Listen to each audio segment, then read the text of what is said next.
جانور سے اس کے بچوں کو جدا کرنے سے منع فرمایا۔ جب تک بچے کو ماں کی ضرورت ہے اسے جدا نہیں کیا جائے گا، جب تک وہ دودھ پیتا ہے اسے جدا نہیں کیا جائے گا، جب تک چڑیا کا بچہ بھی چھوٹا ہے اور اس کی ماں اس کے لیے دانہ لے کے آتی ہے تو اسے ماں سے جدا نہیں کیا جائے گا، اس کی جذبات کا، احساسات کا خیال رکھا جائے گا۔ یہاں تو میرے دیہاتوں کے جو بڑے سمجھدار قسم کے سمجھدار چودھری قسم کے لوگ ہیں، ان کا بھی جب بہو سے اختلاف ہوتا ہے تو کہتے ہیں اس کے بچے رکھ لو، یہ جب خود روئے گی تو لوٹ کے آ جائے گی۔ جس محبوب نے جانور سے اس کے بچے جدا کرنے سے منع کیا، ماں سے بچے جدا کر رہا ہے۔ اور سیانے لوگ اور کچھ میکے بھی ایسے ہیں، میکے بھی وہ کہتے ہیں بیٹے تو آ جا اور بچے واپس کر دے، اس لیے کہ بھئی ہمارا نہیں ان سے نظام چلے گا، بچے ان کے ہیں تو ان کو دے۔ یا کتنا ظلم ہے۔ سیانہ انسان ہو کے یہ بات کر رہا ہے، سمجھدار ہو کے، عقل مند ہو کے، ذی شعور ہو کے، دعویٰ ہے اس کی بزرگی کا۔ نبی رحمت علیہ السلام کی غلام حضرت ابو ہریرہ رضی اللہ تعالیٰ عنہ فرماتے ہیں، مشکات میں موجود ہے، فرمایا کہ چڑیا آئی اور آ کے میرے نبی کے کندھوں پہ بیٹھ گئی۔ جانے اس چڑیا نے کیا کہا کہ محبوب کی آنکھوں میں آنسو آ گئے۔ حضور روئے اور فٹافٹ حضور اٹھے، فرمایا کون اس کے بچے اٹھا کے لایا ہے؟ کس نے اس کے بچے اٹھائے؟ کون ہے؟ جلدی بتاؤ۔ حضرت ابو ہریرہ کہتے ہیں ایک صحابی ہے کہ یا رسول اللہ مجھے ذرا پسند آ گئے تھے تو میں اٹھا لایا ہوں۔ حضور نے فرمایا اسے واپس کر دے، ورنہ یہ ایک میری بارگاہ میں شکایت کر رہی ہے تو قیامت میں بھی تیری شکایت کرے، اور جا وہیں رکھ کے آ جہاں سے تو اٹھا کر کے لایا تھا۔ میرے دوستو، دین اتنے اعلیٰ حقوق بیان کرے جانوروں کے اور انسان اس سے آگے بڑھ کے انسانوں کے ساتھ سلوک کرے۔ اور یہ بھی یاد رکھ لے کہ شکار ضرورت کے لیے کھیلنا جائز ہے، شوق کے لیے کھیلنا جائز ہے نہیں ہے۔ آپ شوق کے لیے جانور مار کے گھر آ گئے، شوق کے لیے جانور مارا اور گھر آ گئے۔ معاذ اللہ تعالیٰ ایسے بھی شہزادے ہیں سیاستدانوں کے، سیٹھوں کے، نوابوں کے، جو کہتے ہیں کہ ابھی وہ کوئی کھانے کے لیے تھوڑی شکار کر رہا ہے، وہ تو نشانہ پکا کر رہا ہے اپنا۔ معاذ اللہ نشانہ سمجھ کے جانور کو مارا جائے گا۔ اور یہاں تک باتیں سننے میں ملتی ہیں کہ جانور باندھا جاتا ہے، اس پہ نشانہ کیا جاتا ہے۔ رسول پاک علیہ السلام نے لعنت فرمائی ایسے شخص پر جو بندھے جانور پر نشانہ لگاتا ہے۔ یہ ہمارے شوق ہیں، یہ بڑائی کی علامت ہے۔ چار پیسے آیا تو لوگوں نے یہ شوق پال لیے، اور بے دریغ جانوروں پر لوگ بندوقیں اٹھائے گھومتے ہیں۔ حضرت محی الدین ابن عربی کہا کرتے تھے جس کو پورا ہفتہ ہو گیا نا وہ طریقت کا مسافر بھی، جاگ رہے ہیں آپ حضرات؟ کہتے تھے جس کو پورا ہفتہ ہو گیا نا طریقت کا مسافر بھی ہے، پر اللہ رسول کی یاد میں رویا نہیں۔ فرماتے تھے مجھے تو اس کے ایمان پر شک ہونے لگ گئے کہ 8 دن ہو گئے اسے خیال ہی نہیں آیا۔ حضرت عمر میدان میں جس شخص کے کبھی پاؤں نہیں لڑکھڑائے، اللہ رسول کی بات آتی تھی تو دریا بہتے تھے آنسو، یہاں حال ہی کوئی نہیں۔ خشک جملے اور جناب موٹے موٹے تراشے ہوئے فکرے اور لفظوں کی ہیرا پھیری، اس کے علاوہ کوئی چیز نظر ہی نہیں آتی۔ حضرت عمر رونے لگے، آخری وقت ہے، تڑپ رہے ہیں، آنسو بہہ رہے۔ حضرت عبداللہ ابن مسعود آ گئے، انہوں نے کہا عمر تیری ہجرت بھی بڑی باکمال تھی، تیرا اسلام قبول کرنا بھی بڑا ہی باکمال تھا، حضور بھی تجھ سے ہمیشہ راضی رہے۔ عمر تو روتا کیوں ہے یار؟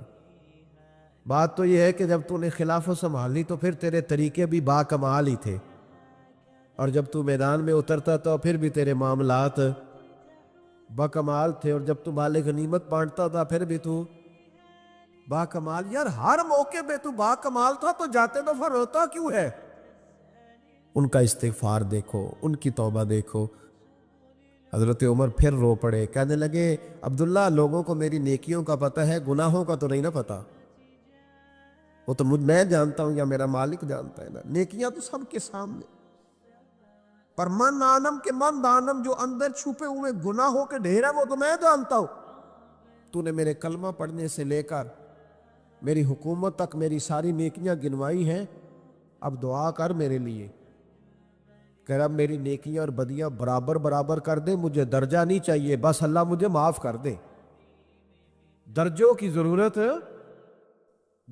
ضرورت نہیں ہے۔ یہاں تو لوگ درجات لے کے بیٹھے۔ حافظ کہتا ہے کہ میں جتنے آیتیں ہوں گی اتنے میرے درجے بلند ہوں گے۔ پہلے درجوں والا کام تو کوئی کرنا۔ مولانا کہتے ہیں کہ نور کے ممبر پہ بیٹھوں گا، بھائی پہلے بتا نور کے ممبر کی طرف تیرا سفر بھی جاری ہے کہ نہیں؟ تاجر کہتا ہے کہ میں سخاوت کروں گا تو حضرت عثمان کے ساتھ جگہ ملے گی، پر حضرت عثمان کی سخاوت اور اپنی سخاوت کا فرق بھی دیکھ۔ مجاہد کہتا ہے کہ میں نبی پاک کے جہاد والے صحابہ کی پشت پہ رہوں گا تو پہلے اپنے کام تو دیکھ۔ اور جب ساری باتیں سمجھ میں نہ آئے تو پھر اللہ کی بارگاہ میں استغفار کا، پھر بیٹھ۔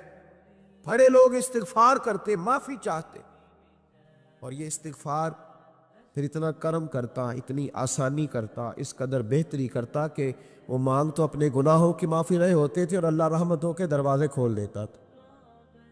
اللہ ان پر کرم کے، ایک ہوتا ہے خوف، ایک ہوتی ہے خشیت۔ خوف والے لوگ توبہ کرتے ہیں، خشیت والے استغفار کرتے ہیں۔ ایک ہوتا ہے خوف، ایک ہوتی ہے خشیت والے استغفار کرتے۔ نبی کریم علیہ السلام نے فرمایا میں دن میں 100 مرتبہ استغفار کرتا۔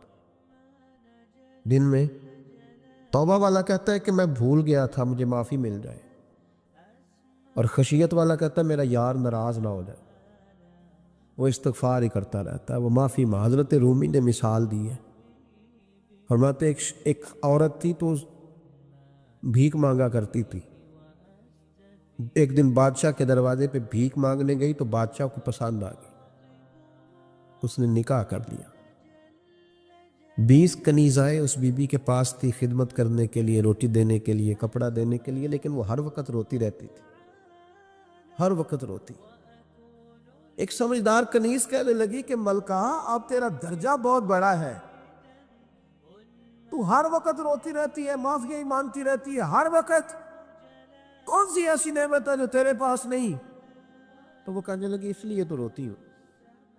تو کیا مانا؟ کہنے لگی اس لیے روتی ہوں کہ میں اس قابل نہیں تھی جو مجھے مل گیا، کہیں میرے سر کا سائیں ناراض نہ ہو جائے، وہ کہیں بگڑ نہ جائے۔ مجھے پتا ہے کہ میں کیا تھی اور مجھے کہاں تک پہنچا دیا، میں روتی اس لیے ہوں کہ کبھی کہیں وہ ناراض۔ حضرت عمر اس لیے روتے تھے کہ کہیں مصطفیٰ ناراض نہ ہو جائے۔ حضرت ابو بکر اس لیے تڑپتے تھے کہ کہیں اللہ کا فضل روٹھ نہ جائے۔ یہ جو مولا علی اپنے کمرے میں بیٹھ کے زور زور سے استغفار پڑھتے، وہ اس لیے نہیں کہ بڑے پاپ تھے جن کی معاذ اللہ معافی مانگتے تھے، اس لیے کہ رب رسول کہیں ناراض نہ ہو۔ خشیت تھی کہ جہاں ہم پہنچے ہوئے کہیں وہاں سے واپس۔ استغفار بندے کی اللہ سے صلح کرا دیتا ہے، بندے کی رب سے صلح ہو جاتی ہے جب استغفار۔ دیکھیں نا، بڑی سادی سی بات ہے کہ دو بھائی ناراض ہو تو بڑا کہتا ہے اس نے میری بے ادبی بڑی کی، تو چھوٹا اگر پاس آ جائے اور پیر پکڑ لے کہ چل یار معاف کر دے، تیرا بھائی نہیں۔ پتہ کیا ہوتا ہے؟ صرف معافی نہیں ملتی، ہاں صرف معافی نہیں، چھوٹے نے بے ادبی کر دی، بڑے کو تکلیف ہوئی، بات جب آگے بڑھی نا تو بڑے نے شکوہ کیا۔ جب لوگوں نے چھوٹے کو سمجھایا تو چھوٹا جب معافی مانگتا، ادھر دیکھو میری طرف، جب چھوٹا معافی مانگتا ہے نا اٹھ کے جاتا ہے، اور بڑے کے پیر پکڑتا تو نرا معاف نہیں کرتا، بڑا رو بھی پڑتا ہے، بڑا رو بھی پڑتا ہے، اور وہ کہتا ہے کہ وہ میں اور تم اماں کے پاس اکٹھے بیٹھتے، ایک باپ کی موٹر سائیکل پہ اکٹھے بیٹھتے، تو تیرا اور میرا رشتہ اتیار تو نے یہ کیوں؟ وہ جو آنسو نکلتے ہیں نا، وہ درد ہوتا ہے، وہ کیف ہوتا ہے، وہ سوز ہوتا ہے، وہ لذت ہوتی ہے، وہ پیار ہوتا ہے۔ رب کہتا ہے تو معافی مانگ، انہو کان غفارا، تو معافی مانگ، میں تجھے معاف بھی کروں گا، تیرے اوپر رحمت بھی فرماؤں گا، تیرے اوپر کرم نوازی بھی کروں گا، تجھے نواز دوں گا، تجھے عطا کروں گا۔ حضرت موسیٰ کلیم اللہ علیہ السلام کا زمانہ مبارکہ تھا، قحط پڑ گیا، بارش نہیں ہوتی۔ ہم لوگ نا اب تو خیر ہمارے پاکستان میں تو ٹیبل ٹاک ہوتی ہے، ٹاک شو ہوتے ہیں، ہمارے یہاں تو پتہ کیا جاتا ہے کہ بارش ہو کیوں نہیں رہی، پھر اس پہ یہ ہوتا ہے کہ دھواں بڑا چڑھ گیا ہے، حالات بڑے خراب ہے، فلاں ایسے ہو گیا، قحط کا ہم تو اسباب تلاش کرتے رہتے ہیں نا جی، فوق بہت زیادہ ہے، فلاں چیز ایسے ہے، فلاں چیز ایسے ہے، ہم تو یہ تلاش کرتے رہتے ہیں۔ وہ لوگ یوں نہیں کرتے تھے، وہ سیدھے جا کے مصلوں پہ بیٹھتے تھے، اس لیے کہ وہ کہتے تھے جب رب چاہتا ہے تو پھر کوئی چیز کسی چیز کو روک سکتی، وہ سیدھے مصلے پہ بیٹھتے۔ اعلیٰ حضرت فاضل بریلوی رحمۃ اللہ علیہ کے پاس ایک مولانا محمد حسین آئے، وہ فلکیات کے بڑے ماہر تھے، تو اعلیٰ حضرت نے فرمایا ذرا ستاروں کا حساب لگا کے دکھاؤ بارش کب ہوگی؟ کہنے لگا پورا مہینہ تو نہیں ہوگی۔ تو اعلیٰ حضرت رحمۃ اللہ علیہ فرمانے لگے کہو کہ میرا علم کہتا ہے مہینہ نہیں ہوگی، اللہ چاہے تو ابھی ہو سکتی ہے۔ کہنے لگا جی وہ تو ٹھیک ہے پر میرا علم، وہ جیسے روز لوگوں نے پیر نیٹو حسین شاہ صاحب نہیں کھولے ہوتے کہ بارش کب آئے گی، اور اس کی طرف نہ دیکھ، مصلے پہ بیٹھ، مہربانی کر مصلے پہ بیٹھ، اللہ کی بارگاہ میں حاضر ہو، اسے معافی مانگ، اسے منا تاکہ وہ رحمت کی بارش۔ کہنے لگا جی میرا علم کہتا ہے، تو اعلیٰ حضرت فرمانے لگے پھر وہی بات، تو کہے اللہ چاہے تو بارش ابھی، لیکن یہ جو اڑ گئے ہیں نا بیچارے، یہ اڑ ہی گئے ہیں، یہ جہاں الجھ گئے ہیں وہاں یہ لوگ الجھ گئے، اللہ ہمیں الجھنے سے محفوظ فرمائے۔ اعلیٰ حضرت اٹھے تو فرمایا ٹائم کیا ہوا ہے گھڑی پہ؟ کہنے لگا جی 12۔ تو اعلیٰ حضرت نے گھڑی گھمائی، اب کیا بج گیا؟ کہنے لگا 4 بج گئے۔ فرمانے لگے بج گئے نا 4؟ کہنے لگا جی آپ نے گھڑی گھما جو دی ہے۔ فرمانے لگے اللہ بھی جب چاہے تو ستارے گھما دیتا ہے، اللہ بھی ستارے گھما دیتا ہے بارش۔ کہنے لگا جی وہ تو ٹھیک ہے پر مہینہ نہیں ہو سکتی۔ اڑا ہوا بندہ، اس کا کوئی علاج ہے؟ جو اڑ جو جائے اس کے لیے قرآن کہتا ہے وَإِذَا خَاطَبَهُمُ الْجَاهِلُونَ قَالُوا سَلَامًا، اسے سلوٹ کرو دور سے، اسے کو تو جان اور تیرا۔ کہنے لگا جی ہو نہیں سکتی پورا مہینہ۔ فرمانے لگے یار تو جا اپنا کام کر۔ وہ شخص کہتا ہے میں نے دروازہ کھولا اعلیٰ حضرت کا، کمرے سے باہر نکلا تو تیز بارش ہو رہی، واپس آیا تو میں نے کہا احمد رضا یہ عقیدہ کہاں سے لیا ہے؟ فرمایا دروازہ مصطفیٰ سے لیا ہے صلی اللہ علیہ وسلم۔ تو یاد رکھیں کہ اللہ کو منانا چاہیے، استغفار کرنا چاہیے، اس کی برکات۔ حضرت موسیٰ ساری قوم کو لے کے نکل گئے،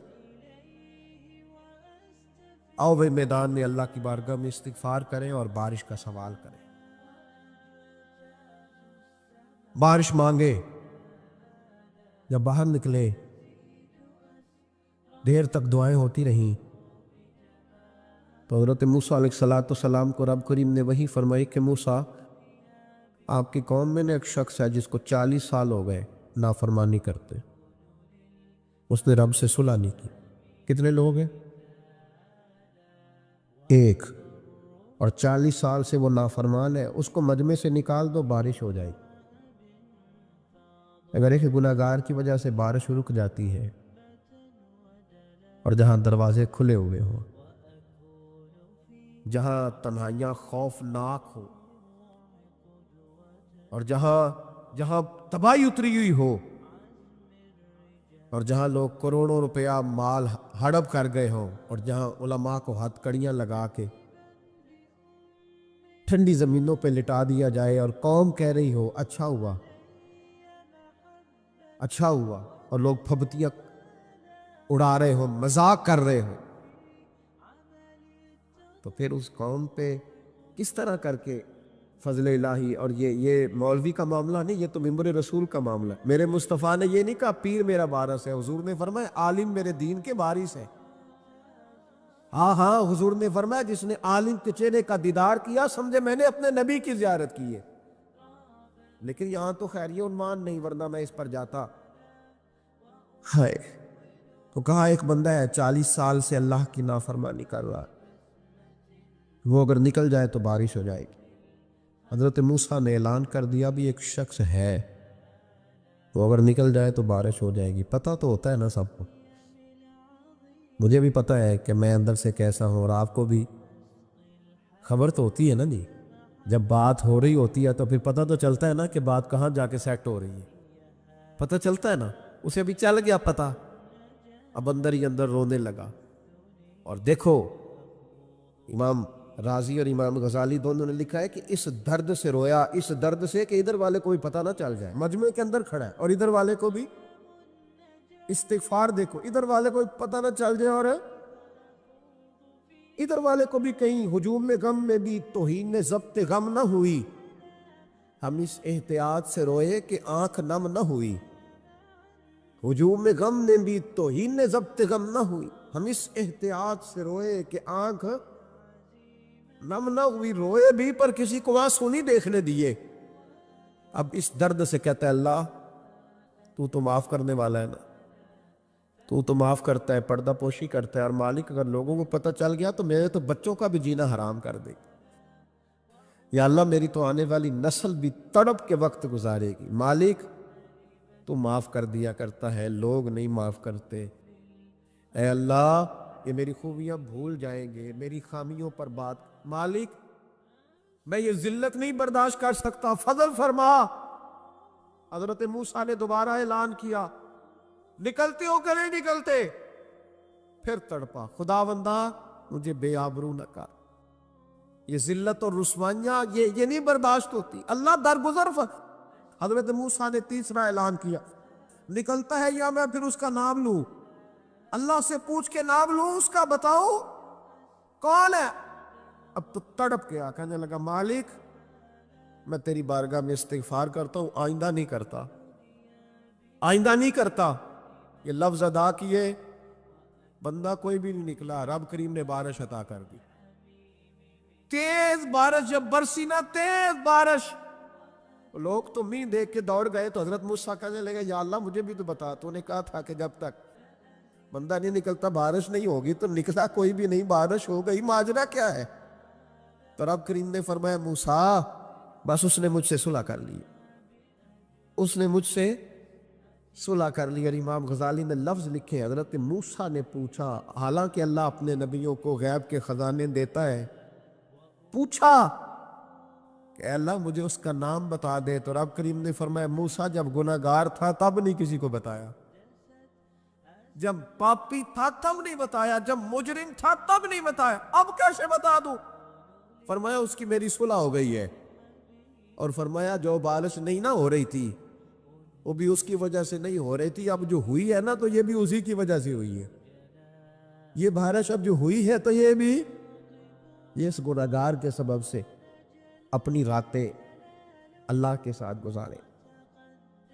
مصلی پہ بیٹھے، میرے صاحب رحمۃ اللہ علیہ سے جب کو کہتا نا کہ بڑا پریشان ہوں تو کچھ بتائیں، تو فرماتے آج رات مصلی پہ بیٹھ کے اپنے رب سے بات کرنا، میں بھی بات کروں گا۔ بندوں کو دکھ بتانے سے عزت میں کمی آتی ہے، اور اگر اللہ کو بندہ اپنے دکھ بتائے تو اللہ عزتیں بڑھا دیتا ہے۔ ترمذی شریف کی حدیث ہے، نبی پاک علیہ السلام نے فرمایا اگر تو دنیا داروں کو دکھ بتائے گا تو اللہ تجھے غنی نہیں کرے گا، اور اگر تو اپنے رب کو بتائے گا تو اللہ بڑی جلدی تجھے دنیا سے بے نیاز کر دے، تجھے لوگوں کی ضرورت نہیں رہے گی۔ استغفار کریں، کثرت سے کریں، ذوق سے کریں، مصلی آباد رکھیں، ہر شے دیکھو نا، جس طرح کھانے کی میز آباد رہتی ہے، بستر آباد رہتا ہے، ہمارے دیگر معاملات، اگر مصلی نہ آباد رہے تو روح بے چین رہتی، طبیعت بے قرار رہتی۔ انسان میں نے دیکھا ہے بڑے بڑے سمجھدار لوگ پاگلوں جیسی زندگی گزار رہے ہیں، بولتے جا رہے ہیں، بولتے جا رہے ہیں، بولتے جا رہے ہیں، ایسے کسی کو کوئی خبر کہ 6 فون اٹھائے ہوئے ہیں، ایسے جیسے ڈسٹرب ہو گئے مینٹلی طور پر۔ وجہ کیا ہے کہ ان سے جان نہیں چھڑاتے۔ کبھی سارے موبائل بند کر کے نا، سارے بچے ہر چیز سائیڈ پہ کر کے مصلی پہ بھی آنا چاہیے، اور مالک تو بڑا ہی قریب ہے، اللہ تو بڑے ہی کنز المال کی حدیث سنا کے بعد سمیٹتا ہوں۔ نبی پاک صلی اللہ تعالی وسلم فرماتے ایک شخص تھا بنی اسرائیل میں، بڑا مالدار تھا، تو پھر اس پہ غربت آ گئی، جب غربت آئی تو رو پڑا، کہنے لگا اے اللہ میں غریب ہو گیا ہوں، میری مدد فرما، میں نے بڑی نافرمانی کی ہے تیری۔ مالدار جب تھا تو بڑی موج کو، یا اللہ میں نے بڑی اب نہیں کروں گا، مجھے اس غربت سے نکال۔ تو اللہ نے فرشتوں سے کہا کہ دے دو جو مانگتا ہے، تو فرشتے کہنے لگے یا اللہ یہ توبہ کر کے نہیں آیا، ڈر کے نہیں آیا، یہ تو الجھ گیا تب آیا ہے، یہ تجھ سے ڈر کے ہوتا ہے نا ایسے، کہ لوگ اللہ سے نہیں ڈرتے جتنا غربتوں سے معاذ اللہ ڈرتے. یا اللہ یہ تو وہ الجھ گیا تب آیا. تو اللہ نے فرمایا پتہ مجھے بھی ہے لیکن آ تو گیا ہے نا, چلو دے دو. تو کہا یا اللہ اگر دے دیا تو دوبارہ نہیں آئے گا. فرمایا اس کا بھی مجھے پتہ ہے, تم دے دو. اسے دے دیا. جب دولت مل گئی نا تو کہنے لگا اوہو وہ تو میں نے اس طریقہ سے ہی استعمال کیا اس لیے کامیاب ہو گیا. پھر کچھ وقت گزرا تو پھر الجھ گیا, پھر قرضے چڑھ گئے, پھر سارے اولاد خرچ. کہنے لگا یا اللہ اب نہیں کرتا, اب معاف کر دے. 70 دفعہ توبہ کی اور 70 دفعہ توڑی. حبیب کریم فرماتے ایک دن بستر پہ تھا, آسانی تھی, 70 دفعہ فرشتوں نے کہا یا اللہ یہ جھوٹا ہے, جھوٹ بولتا ہے, یہ تو غربت آئی ہے تو تیری بارگاہ میں آیا ورنہ کبھی نہ آتا. بیمار ہوا ہے تو آیا, اس کا تو بچہ بیمار ہوا ہے تو آیا ورنہ کبھی نہ آتا. 70 دفعہ توبہ توڑی. ایک دن رات کو بستر پہ لیٹا تھا, دولتیں بھی تھی, آسانیاں بھی تھی. دل میں خیال آیا میں کتنا جھوٹا ہوں. جب الجھ جاتا ہوں تو اس کے دروازے پہ جاتا ہوں اور وہ کتنا قریب ہے, مجھے خالی نہیں لوٹاتا. تڑپ اٹھا, آنسو نکل گئے, اٹھ کے مصلی پہ کھڑا ہوا تو رب کریم نے فرشتوں سے فرمایا کھول کے دیکھو دروازے. آج یہ غربت کی وجہ سے نہیں آیا, آج میرا بن کے آیا ہے. تو یا اللہ پہلے تو دولت دیتا تھا, آج کیا دے گا؟ تو محبوب فرماتے اللہ فرماتے ہم نے اسے بغیر حساب کتاب جنت عطا کرو گا. ایک حدیث نہ پڑھ لو مسلم شریف سے, بخاری سے ایک حدیث نہ پڑھ لو تاکہ یہ بات مضبوط ہو جائے. حضرت ابو طلحہ رضی اللہ تعالی, بیٹا شدید بیمار, مزدور آدمی تھے, کئی دنوں سے گھر تھے. بیوی کہنے لگی اگر آپ گھر میں بیٹھے رہیں گے تو کھائیں گے کہاں سے, جاؤ آپ مزدوری کرو, میں بیٹے کو دیکھتی ہوں. ابو طلحہ مزدوری کرنے چلے گئے. شام کو آئے تو بیٹا فوت ہو چکا تھا. عورتیں بے حوصلہ ہوتی ہے نا اکثر, پر بیوی نے سفید کپڑا ڈال کے کمرے میں رکھ دیا. بیٹا, ماں اور بیٹا کو ناپ سکتا ہے رشتہ, بیٹے میں سفید چادر ڈال کے کمرے میں رکھ دیا. حضرت ابو طلحہ انصاری آئے, بیٹے کا کیا حال ہے؟ کہنے لگی اللہ کی رحمت میں ہے. اللہ کی کیسا جملہ ہے, اللہ کی رحمت میں ہے. خامد نے کھانا کھایا, بیوی سے ملنے کو دل کیا تو ملاقات, فارغ ہو کے بیٹھے تو خاتون اٹھ کے خامد کے قریب گئی, اس کا ہاتھ تھاما. کہنے لگی نبی کریم علیہ السلام کے صحابی ہو, ایک مسئلہ دریافت کرنا تھا, بتاؤ گے؟ کہ پوچھو. کہنے لگی اگر کوئی آپ کے پاس امانت رکھوائے اور پھر اپنی امانت واپس مانگے تو کیا کرو گے؟ حضرت ابو طلحہ کہنے لگے پوچھنے والی کیا بات ہے, جس کی امانت ہے واپس کر دیں گے. اب زوجہ روئی, اب صبر والی بی بی روئی, اب ماں روئی, آنسو ٹپکے, آنچل سے پوچھ کے کہنے لگی ابو طلحہ وہ بیٹا بھی اللہ کی امانت تھا اور رب اپنی امانت لے گیا ہے, اٹھو غسل کفن کا بندوبست کرو. حضرت ابو طلحہ اٹھے, کامتے کامتے ہاتھوں سے غسل کفن دیا, مسجد نبوی میں پہنچے, محبوب کی بارگاہ میں عرض کیا تو رسول کریم فرمانے لگے تیرے اور تیری بیوی کے عمل سے اللہ بھی بڑا راضی ہے, اللہ کے رسول بھی بڑے راضی, اور اللہ تجھے برکت عطا کرے گا. صحابہ کہتے ہیں پھر اللہ نے انہیں 9 بیٹے عطا فرمائے.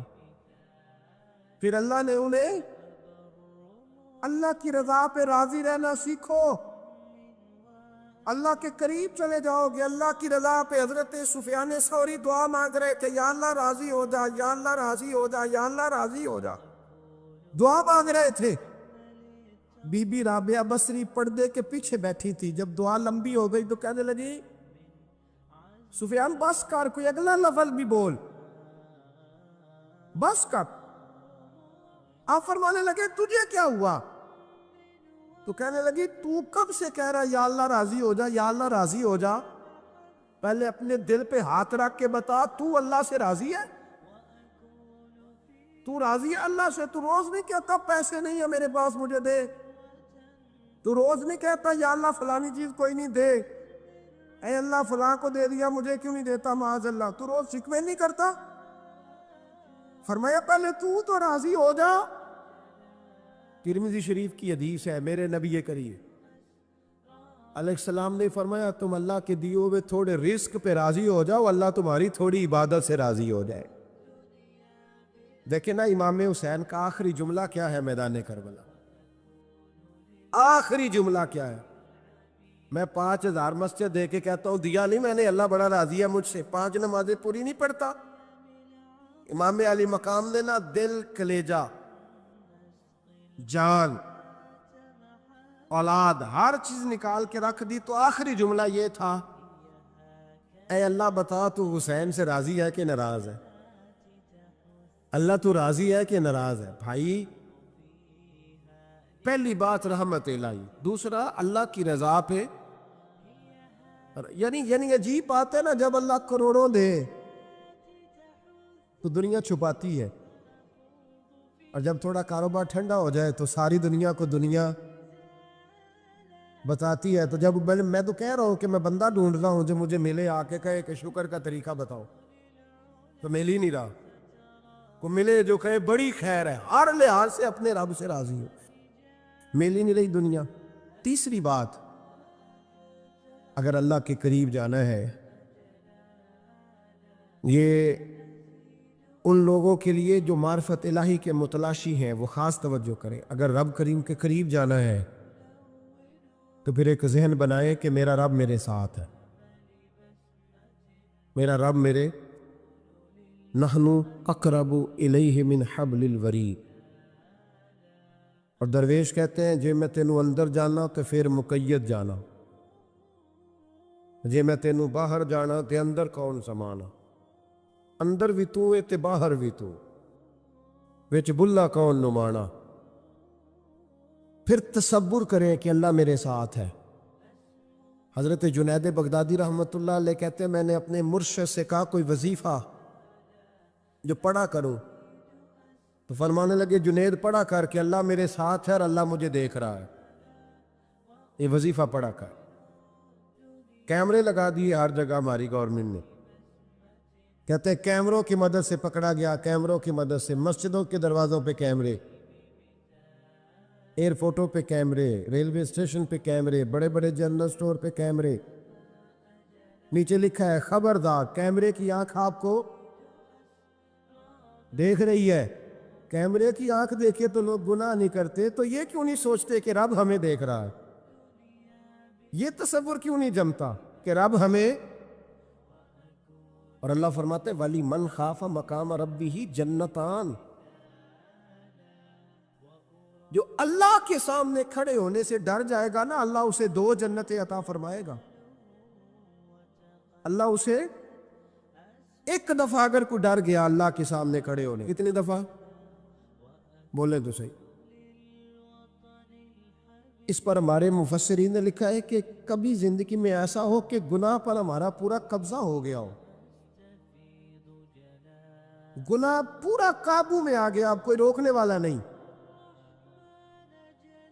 تو فرمایا جو اس وقت اللہ کے خوف سے ڈر جائے گا اللہ اسے 2 جنتیں عطا فرمائے گا. امام شافعی رحمۃ اللہ علیہ کے زمانے میں نا ایک بادشاہ کا اپنی بیوی سے جھگڑا ہو گیا, تو وہ بھی ملکہ تھی, کسی بادشاہ کی بیٹی تھی, شہزادی تھی. اس نے بھی سخت جملہ کہا, کہنے لگی چل دور ہٹ جہنمی, معاذ اللہ. اب اس نے اپنے خامد کو جہنمی کہا, تو کہا, وہ کہنے لگا اس کا خامد کہ اچھا تو مجھے جہنمی کہتی ہے, جا پھر اگر میں جنتی نہیں تو تجھے 3 طلاقیں. اب کیسے ثابت ہو کہ جنتی ہے کہ جہنمی ہے؟ کیسے پتہ چلے گا؟ علماء سے پوچھا تو وہ کہنے لگے ہم کیسے بتائے گا, کون ڈگری دے کہ تو جنتی ہے کہ جہنمی ہے. بات دور نکل گئی. امام شافعی کے پاس گیا, وہ رسوخ رکھتے ہیں علم فقہ کا, ان کے پاس گیا, جا کے کہنے لگا حضور یہ مسئلہ ہے. امام صاحب فرمانے لگے اکیلے میں مجھے ملتے ہو؟ وہ اندر آیا, کچھ دیر گفتگو ہوئی تو امام صاحب فرمانے لگے لو جی یہ بندہ جنتی ہے, اس کی بیوی کو طلاق کوئی نہیں ہوئی, یہ جنتی ہے. آپ کو پتہ ہے لوگ فتویٰ جلدی دے دیتے ہیں. کچھ لوگ خلاف تقریریں کرنے لگے کہ بادشاہ تھا تو امام صاحب نے بچا لیا ہے. کیسے آپ نے ڈگری دے دی کہ جنتی ہے جی؟ تو امام صاحب کہنے لگے تم بحث نہ کرتے تو میں بات پردے میں رہنے دیتا. سنو، میں نے بادشاہ کو تنہائی میں بلا کے پوچھا ہے کہ کبھی اللہ سے بھی ڈرے ہو؟ صرف اس لیے کہ اس وقت اللہ دیکھ رہا ہے. یہ نیت کبھی بندوں سے ڈر کے تو بندے بڑے گناہ نہیں نہ کرتے، کبھی اللہ سے ڈر کے بھی چھوڑا ہے. تو بادشاہ کہنے لگا بالکل چھوڑا ہے. میری ایک کنیز تھی بڑی خوبصورت، غریب گھر کی ملازمہ، غریب گھرانے کی تھی. ایک دن میں آیا تو میرے کمرے میں صفائی کر رہی تھی. معاذ اللہ میرا اس پہ دل آ گیا، میں نے دروازہ بند کر لیا. دنیا کی کوئی طاقت نہیں تھی، میرا اپنا محل تھا، مجھے کچھ دیکھ بھی لیتا تو کسی میں جرت نہیں تھی مجھے منع کرنے. اور میں چونکہ حکمران تھا اور مطلق العنان تھا، کوئی شکایت بھی نہ کرتا. لیکن جب میں نے اس کی طرف ہاتھ بڑھایا تو اس نے ایک ہی لفظ کہا، کہنے لگی تو اللہ سے نہیں ڈرتا؟ تو اللہ سے نہیں ڈرتا؟ کہنے لگا کوئی نہیں تھا امام صاحب مجھے منع کرنے والا، کوئی نہیں تھا. لیکن جب اس نے کہا تو اللہ سے نہیں ڈرتا تو میں کانپنے لگا. میں نے اس سے معافی مانگی، غریب ملازمہ سے میں نے بادشاہ ہو کے معافی مانگی. میں نے معافی مانگی، پھر میں نے دروازہ کھولا، کہتے وہ چلی گئی. امام صاحب کہنے لگے اٹھ میرے سینے سے لگ. کہا حضور کیا ہوا؟ فرمایا جو تنہائی میں اکیلے میں ایک دفعہ بھی رب سے ڈر جائے اللہ اسے 2 جنتیں عطا فرمائے گا. تو جنتی ہے اس لیے کہ تو یار کبھی تو ایسا ہو بھولا گاہک ہمارے قبضے میں آ گیا ہو، ہم اپنا پورا اس پر تسلط رکھتے ہو پر ہم اللہ سے ڈر جائیں. کبھی ایسا ہو کہ کروڑوں روپیہ ہمارے تسلط میں، ہم چاہیں تو جتنا مرضی استعمال کریں لیکن ہم اللہ سے ڈر جائیں. حضرت عمر کا زمانہ تھا، ایک نوجوان صحابی کا بیٹا مسجد جایا کرتا تھا، بڑا نیک تھا. ایک عورت اس کو اپنی طرف بلانے لگی، لبھانے لگی. نوجوان تھا، ایک دن دل آ ہی گیا بی بی پہ. عشاء کی نماز پڑھ کے اس کے گھر کی طرف جا رہا تھا کہ کسی قاری صاحب نے آیت پڑھ دی، وَلِمَنْ من خاف مقام ربہ جنتان، جو اللہ کے سامنے کھڑے ہونے سے ڈرے گا رب 2 جنتیں عطا کرے. یہ آیت کیا سنی کہ نوجوان بے ہوش ہو کے گرا. کسی نے باپ کو خبر دی کہ تیرا بیٹا بے ہوش ہے. باپ گھر لائے، بالوں میں ہاتھ پھیرا، بیٹے کیا ہوا؟ اس نے آنکھیں کھول کے کہا ابا جی میں نے گناہ کیا نہیں، لیکن میرا قبضہ پورا ہو گیا تھا گناہ پہ. وہ بالکل راضی تھی، میں چاہتا تو میں گناہ کر لیتا لیکن میں اللہ سے ڈر گیا. کیا واقعی رب مجھے 2 جنتیں دے گا؟ تو باپ نے ماتھا چوما، کا بیٹا اللہ کے وعدے بڑے ہی سچے ہیں، بڑے سچے ہیں. تو یہ تصور کر کے اللہ مجھے دیکھ رہا ہے، پھر ڈر جا، واقعی 2 جنتیں دے گا. اس نوجوان نے چیخ ماری اور روح ہی پرواز کر. رات کو جنازہ پڑا، دفن کر دیا. صبح حضرت عمر آئے، فرمایا اتنا نیک نوجوان تھا تو مجھے کیوں نہیں بتایا؟ میں اس کے غسل میں شریک ہوتا، کفن میں شریک ہوتا، میں جنازہ پڑھاتا. حضور بس رات دیر ہو گئی، دفن کر دیا. امام سیوطی نے لکھا، ابن کثیر نے لکھا، ابن عساکر نے لکھا. حضرت جناب عمر فاروق فرمانے لگے مجھے بتاؤ تو صحیح اس کی قبر کہاں ہے؟ نیک ہو کوئی بندہ تو قبر پہ جانا چاہیے. فرمایا بتاؤ قبر کہاں ہے؟ حضرت عمر کو قبر پہ لے گئے تو سیدنا فاروق اعظم قبر پر کھڑے ہو کے فرمانے لگے نوجوان مجھے امید ہے اللہ نے تجھے 2 جنتیں دی ہوگی. حضرت عمر کہتے ہیں مجھے اللہ کی قسم قبر کے اندر سے بول پڑا، کامے پیرونا دے باہو قبر جنا دی جیوے. قبر کے اندر سے بول پڑا، کہنے لگا عمر امید والی بات نہیں، میرے رب کے وعدے بڑے سچے ہیں، اس نے واقعی مجھے 2 جنتیں عطا فرمائی، اس نے واقعی 2 جنتیں دی ہیں. کبھی کوئی کام تو ایسا ہو جو صرف اللہ سے ڈر کے چھوڑا جائے، پھر اس کا قرب پانا آسان ہو جائے گا. اللہ سمجھنے کی توفیق عطا فرمائے.